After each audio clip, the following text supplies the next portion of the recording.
نحمده ونستعينه ونستغفره ونعوذ بالله من شرور أنفسنا ومن سيئات أعمالنا من يهده الله فلا مضل له ومن يضلل فلا هادي له وأشهد أن لا إله إلا الله وحده لا شريك له وأشهد أن محمدًا عبده ورسوله أما بعد فإن خير الحديث كتاب الله وخير الهدي هدي محمد صلى الله عليه وسلم وشر الأمور محدثاتها وكل محدثة بدعة وكل بدعة ضلالة وكل ضلالة في النار أعوذ بالله من الشيطان الرجيم بسم الله الرحمن الرحيم وقرن في بيوتكن ولا تبرجن تبرج الجاهلية الأولى وأقمنا الصلاة وآتينا الزكاة وأطعنا الله ورسوله إنما يريد الله ليذهب عنكم الرجس أهل البيت ويطهركم تطهيرا۔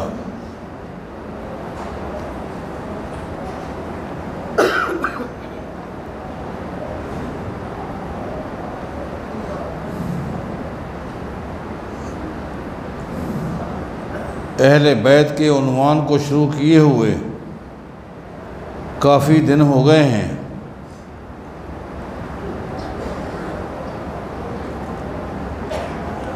جو دوست جو دینی بہنیں شروع سے ہی اس عنوان کو سن رہی ہیں یا سن رہے ہیں، انہیں معلوم ہے کہ پہلے خطبے میں میں نے دلائل کے ساتھ اس نقطے کو واضح کیا تھا کہ اہل بیت میں کون کون لوگ شامل ہیں۔ خاص طور پر میں نے دلائل سے اس نقطے کو واضح کیا تھا کہ امہات المومنین ازواج النبی صلی اللہ علیہ وسلم بھی اہل بیت میں شامل ہیں۔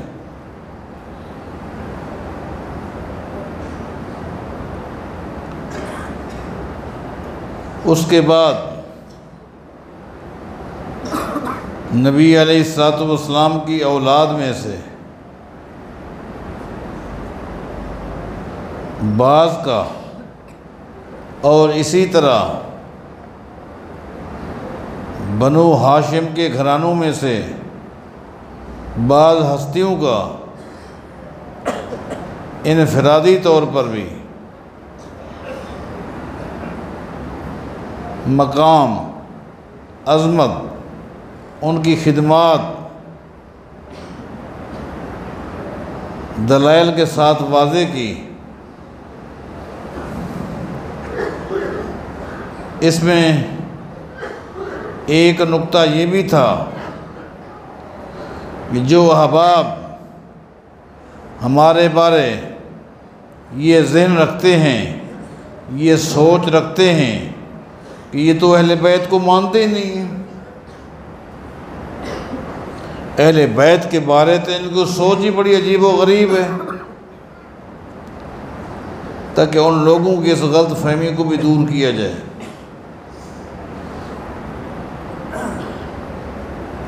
زمین کی پشت پر اگر اہل حدیث کو کما حقہ کوئی جماعت مانتی ہے تو جماعت اہل حدیث ہے۔ کیوں؟ ان کے ماننے میں نہ افراط ہے نہ تفریط ہے۔ ان کے علاوہ جہاں بھی نگاہ دوڑائیں گے وہ اہل بیت کا انکار تو نہیں کریں گے، لیکن کہیں افراط ملے گا، کہیں تفریط ملے گی۔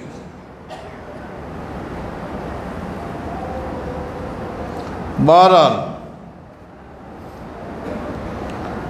اب اس بات کو بھی میں نے لازمی سمجھا کہ جب نبی علیہ الصلوۃ والسلام کی اولاد میں سے بعض کا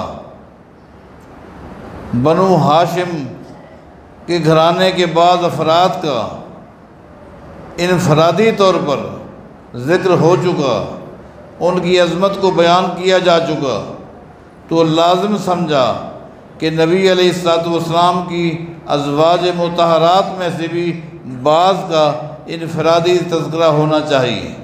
کیوں؟ دین اسلام میں امہات المومنین کی بھی ایک حیثیت بھی ہے، ان کی خدمات بھی ہیں، ان کا مقام بھی ہے، ان کی قربانیاں بھی ہیں۔ جب تک امہات المومنین ازواج النبی صلی اللہ علیہ وسلم کی خدمات کو، ان کے مقام کو، ان کی عظمت کو پیش نہیں کیا جائے گا، امت کو کیسے پتہ چلے گا کہ امہات المومنین کا کیا مقام ہے؟ اسی طرح یہ بھی ضروری ہے تاکہ ان لوگوں کے اذہان میں اس بات کو بٹھایا جائے کہ آپ لوگ امہات المومنین کے بارے غلط فہمی کا شکار ہیں۔ آپ کے نازیبا جملے امہات المومنین کی حیثیت کو کم نہیں کر سکتی، ان کو جو اللہ نے مقام دیے وہ مقام ہے، اس سے آپ اپنی حیثیت کو ختم کر رہے ہیں۔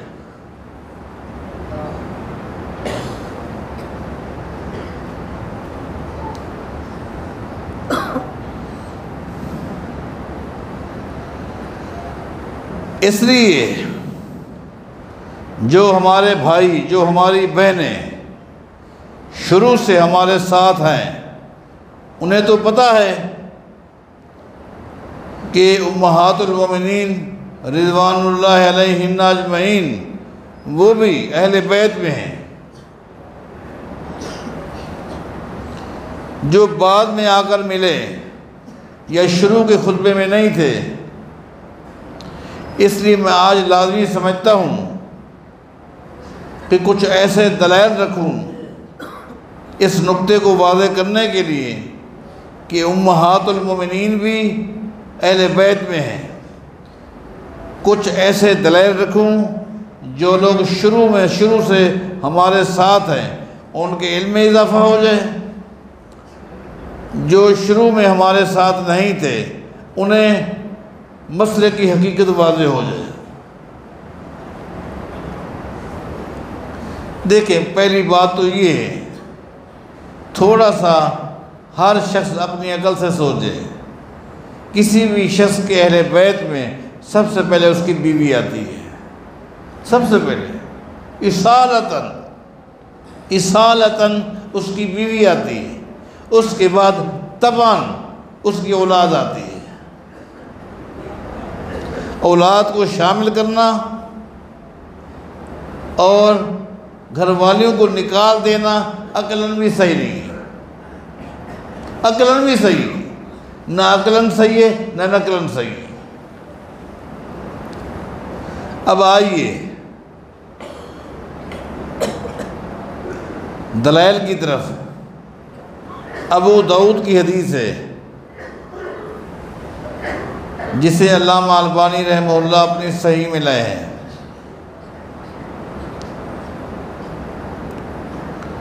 ایک دن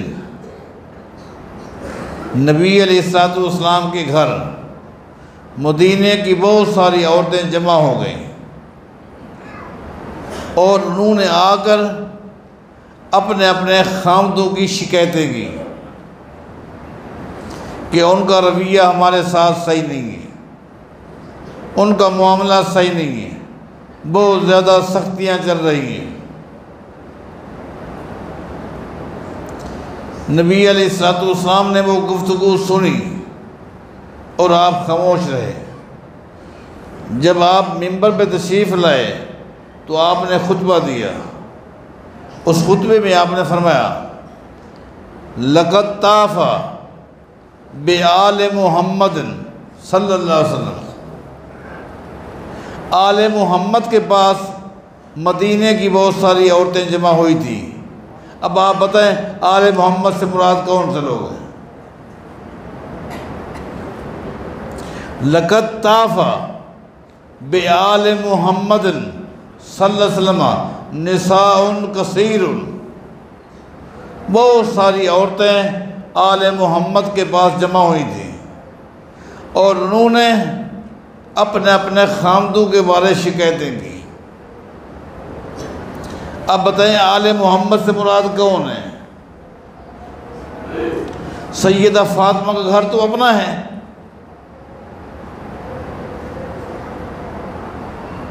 یہ گھر کس کا ہے؟ یہاں آل محمد کون ہے؟ اس کے بعد نبی علیہ السلام نے ناراضگی کا اظہار کیا۔ آپ نے فرمایا لوگوں سنو، لیس اولئک بخیارکم،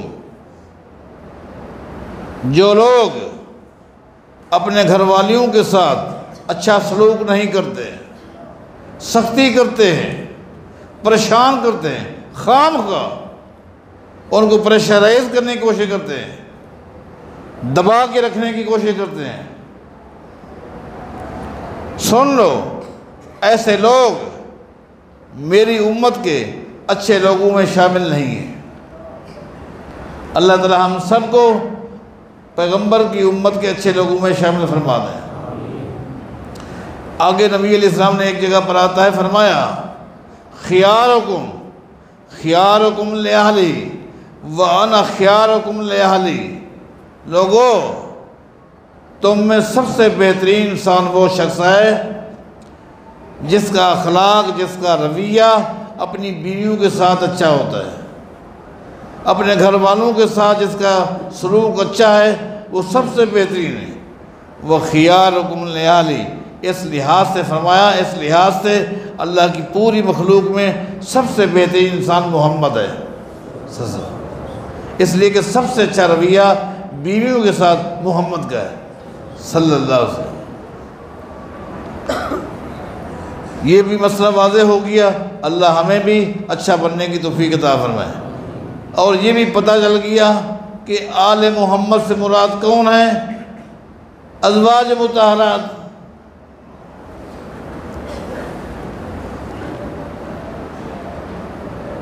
حضرات، آپ کو کچھ اصول بھی یاد ہونے چاہیے۔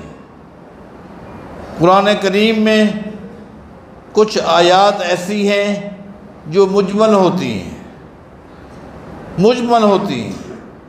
بڑی اختصار کے ساتھ کسی بات پر گفتگو ہوتی ہے، اور دوسری آیات مفصل ہوتی ہیں، اسی مسئلے کی وضاحت ہے۔ مثلا آدم علیہ السلام کا واقعہ ایک جگہ پر آپ کو ملے گا مختصر، وہی واقعہ قرآن کریم میں دوسری جگہ پر آپ کو ملے گا تفصیل کے ساتھ۔ موسیٰ علیہ السلام کا واقعہ ایک جگہ آپ کو ملے گا مختصر، وہی واقعہ دوسری جگہ پر ملے گا تفصیل کے ساتھ۔ ابراہیم علیہ السلام کا واقعہ ایک جگہ ملے گا مختصر، دوسری جگہ ملے گا تفصیل کے ساتھ۔ بالکل اسی طرح جس طرح الآیت تفسر بعضها بعضا، جس طرح ایک آیت دوسری آیت کی تفسیر ہوتی ہے، اس طرح والحدیث یفسر بعضہ بعضا، ایک حدیث میں اختصار ہوتا ہے کسی مسئلے کی، دوسری حدیث میں اس کی وضاحت ہوتی ہے۔ یہ بات دماغ میں رکھیں۔ اب آپ سنیں، صحیح بخاری کی حدیث ہے، صحابہ کرام نے نبی علیہ السلام سے عرض کی، کیف نصلی علیک، یا رسول اللہ صلی اللہ علیہ وسلم کیف نصلی علیک، اے اللہ کے رسول ہم آپ پر درود کیسے پڑھیں، درود کن الفاظ کے ساتھ ہم ادا کریں۔ اس سے معلوم ہوا صحابہ کرام شریعت اپنانے والے تھے، شریعت بنانے والے نہیں تھے۔ آج اس امت کا سب سے بڑا خطرناک پہلو یہ ہے، اپنانے کی بجائے اب یہ بنانے لگ گئے ہیں۔ انہوں نے شریعت کے کارخانے کھول لیے، ہر مسئلہ خود ایجاد کرنے لگ گئے۔ لوگوں، میرے بھائیوں، میری بہنوں، اس شریعت کو اپناؤ، بناؤ مت۔ صحابہ کرام، ان کی مادری زبان عربی تھی۔ اگر آج ہم لوگ درود بنا سکتے ہیں، درود ہزارہ، درود تاج، درود لکھی ہم بنا سکتے ہیں، صحابہ درود مکی نہیں بنا سکتے تھے، درود مدنی نہیں بنا سکتے تھے؟ ان کو عربی نہیں آتی تھی؟ نہیں، ان کو پتہ تھا کہ شریعت کا کوئی نقطہ بنانے کا ہمیں حق نہیں ہے، اپنانے کا ہمیں حق ہے۔ وہ شریعت ساز نہیں تھے۔ آج امت کا ایک طبقہ شریعت ساز بن گیا۔ نبی علیہ السلام سے درخواست کی، کیف نصلی علیک، ہم آپ پر درود کیسے پڑھیں؟ تو نبی علیہ السلام نے کیا فرمایا؟ قولو اللہم صلی علی محمد وعلی آل محمد کما صلیت علی ابراہیم وعلی آل ابراہیم انک حمید مجید، اللہم بارک علی محمد وعلی آل محمد کما بارکت علی ابراہیم وعلی آل ابراہیم انک حمید مجید۔ اب یہاں آل محمد کا لفظ آیا ہے، آل محمد۔ اب اس درود میں جو آل محمد کا لفظ آیا ہے، اس میں کچھ لوگوں کا اختلاف ہے کہ آل محمد سے مراد کون ہے۔ ایک ایسا بھی طبقہ ہے جس نے اس آل محمد والے لفظ میں نبی علیہ السلام کی اولاد کو، بنو ہاشم کو تو شامل کر لیے، لیکن نبی علیہ السلام کی بیویوں کو نکال دیا، وہ آل محمد میں نہیں آتی۔ اس درود کے اندر جو دعا ہے نا، اس میں وہ شامل نہیں ہے۔ اب آئیے کہ نبی علیہ السلام نے خود آل محمد کا معنی کیا کیا ہے۔ ایک اور حدیث سنیے، وہ حدیث بھی صحیح بخاری میں ہے، وہ بھی صحیح بخاری میں ہے۔ اس کے اندر بھی یہی سوال ہے، یا رسول اللہ صلی اللہ علیہ وسلم کیف نصلی علیک، اے اللہ کے رسول ہم آپ پر درود کیسے پڑھیں؟ فقال، نبی علیہ السلام میں قولو، اب درود اس طرح پڑھا کرو گا، کیا فرمایا؟ اللہم صلی علی محمد وازواجہ وذریتہ۔ اب نبی علیہ السلام نے آل محمد کا لفظ یہاں استعمال نہیں کیا، امت کو بتانے کے لیے کہ آل محمد میں کون شامل ہے۔ صحیح بخاری میں فرمایا کہ اللہم صلی علی محمد وازواجہ وذریتہ۔ جب نبی علیہ السلام نے واضح کر دیا، اب تو اختلاف ہی ختم ہو گیا۔ معلوم ہو گیا کہ آل محمد میں جہاں نبی علیہ السلام کی اولاد شامل ہے، بنو ہاشم کے گھرانے شامل ہیں، وہاں نبی علیہ السلام کی بیویاں بھی شامل ہیں۔ آپ نے واضح کر دیا۔ اور نبی علیہ السلام کی وفات کے بعد بھی صحابہ کرام کا یہی موقف تھا، صحابیات کا یہی موقف تھا، امہات المومنین کا یہی موقف تھا۔ اب آپ صحیح بخاری اٹھائیں، نبی علیہ السلام کی وفات کے بعد ابو بکر صدیق رضی اللہ تعالیٰ عنہ جب خلیفہ بنے، ہر بندہ پریشان تھا۔ دیکھو جی، ایک عام آدمی کا انتقال ہو جاتا ہے، ایک مسلمان پریشان ہوتا ہے، مسلمان کے گھر میں کوئی فوت ہو جائے کتنی پریشانی ہو جاتی ہے۔ کائنات کے امام کا انتقال معمولی بات تو نہیں تھی، اس کا اثر صحابہ کرام پر جہاں پڑا، امہات المومنین پہ بھی پڑا، بہت پریشان تھے۔ اسی پریشانی کی عالم میں بہت ساری باتیں ان کے دماغ میں نہیں ہیں، حتیٰ کہ ایک دن نبی علیہ السلام کی ساری بیویاں سید عائشہ کے گھر آ گئی، صحیح بخاری کی حدیث، اور آ کر کہنے لگی کہ ہم سب کا مشورہ ہے کہ سیدنا عثمان بن عفان رضی اللہ تعالیٰ عنہ کو ابو بکر صدیق کے پاس بھیجتے ہیں رضی اللہ عنہ۔ کہ ایسا ہے اب ہم کس کس کی طرف نگاہ اٹھائیں، کس کس کا انتظار کریں۔ شروع کی بات ہے، قرآن کریم میں اللہ تعالیٰ نے مرنے والے کی بیوی ایک ہو یا زیادہ ہوں، اگر مرنے والے کی اولاد ہو تو بیویوں کے لیے 8واں حصہ رکھا ہے، تو وہ 8واں حصہ اگر مل جائے ہمیں پریشانی ختم ہو جائے گی۔